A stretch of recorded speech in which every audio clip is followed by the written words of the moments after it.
Hello there YouTube, and welcome back to the Smell the Roses channel. I am Flo Foster and I'm the wellbeing coordinator for Smell the Roses. I am here in London, in busy and noisy, bustling London for lockdown. So if you hear lots of noises, please do excuse the nature of the city. So this session, we're going to just be looking at what makes you happy. That's in context with the current lockdown and how, for a lot of us, probably the things that make us happy aren't necessarily going to be happening. Seeing family and friends, going out for a meal, hugging people, lots of stuff which we'd normally be able to do that makes us happy. So what I want to do is I want us to just think about some of the things that make us happy and then how we can problem solve those things and do some of those things in a different way but at home. Example, I love coffee. I've always loved coffee, literally since my mum gave me a mocha when I was probably a little bit too young. Absolutely loved coffee, and I love going out for coffee with my friends. So I've started buying freshly roasted coffee from a friend of mine and having it at home. He roasts it, he grinds it, he sends it to my house, and I put it in a massive cafetiere. So I'm having decaf coffee because I'm already wired enough. So I've been Zooming my friends whilst drinking coffee at home. Another thing I love doing is going charity shopping. So since the last lockdown, I have knitted a scarf, and I have to say, I love it so much. I can even sometimes use it as a mask. I love it so much. So I made that. So rather than buying stuff, I bought some wool, again, from a local business in my area, and I knitted a scarf. So those are just two examples for me personally of what, during lockdown, what I can do to kind of problem solve around the things that I love doing, but I can do them at home. So another example, again, is meeting with friends. Some people don't have Zoom, and there are loads of other sites out there, Google Meets, House Party, all sorts of sites that you can use to kind of interact with your family and friends. I mean, even stuff like Facebook and Instagram, where you can do live videos and you can kind of interact with people. Anything like that is just really useful, because what makes most of us happy? Spending time with our family and friends.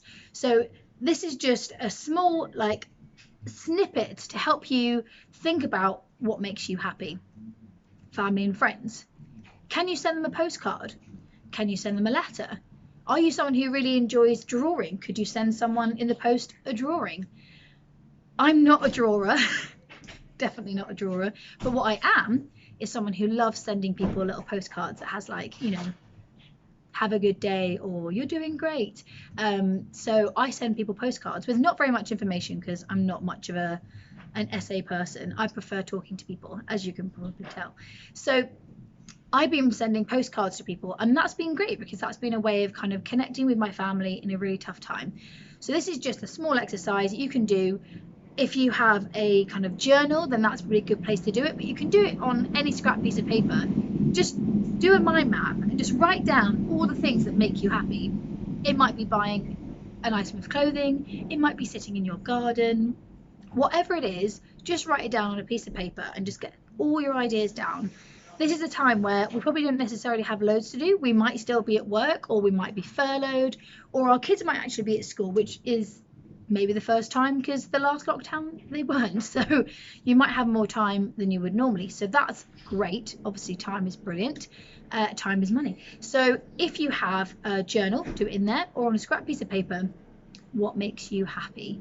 And once you've written all of those things down, have a little look and see if there's anything there that actually is something which, you won't be able to do, and that's something that I think we're all having to deal with. But then there are some things on there, like I said, about having a nice coffee or buying clothes online. There are loads of ways of kind of still interacting with the things that we love that make us happy, and that can be really hard. So that's all I wanted to say this time. It's a short little session. It's just to get you thinking. I hope that you're okay and that you are safe, and I'm here in London doing some work, so I am enjoying the city life with very little to do, but that's okay. I still go for my walks each day, and that's great. So I still get to see the city a little bit. But yeah, have a think whether it's getting some nice fresh coffee and having that at home, or it's making something. Just see what would make you happy, because actually trying a new thing, maybe you're an adrenaline junkie and trying something you'd never have done before, that might be your thing. So I hope that you're all well, and during this strange time during lockdown, we'll be, I think it's 2 weeks in or a week and a bit in, so there is probably a bit of frustration kicking in by this point. That's the trains going over there.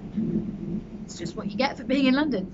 So yeah, so I'm in my garden at the moment, so I'm actually going to go and plant some bulbs, because for me bulbs are great because they're small little things which they don't really do very much for several months, and then suddenly in spring they bloom. And there's my drink. But yeah, I love bulbs because actually it kind of reminds me of lockdown in a way. It's a bulb, it's kind of doesn't really do anything, you just put it in the ground, does nothing for several months, and then suddenly it flowers. And I think at the moment that's kind of how I feel. I'm not doing anything, but I am looking forward to blooming and doing lots of things, and I think that gardening is one of those things that makes me happy, probably more than most things aside from coffee. So as I say, have a little think. What makes you happy? Stay safe and just take time to stop and smell the roses.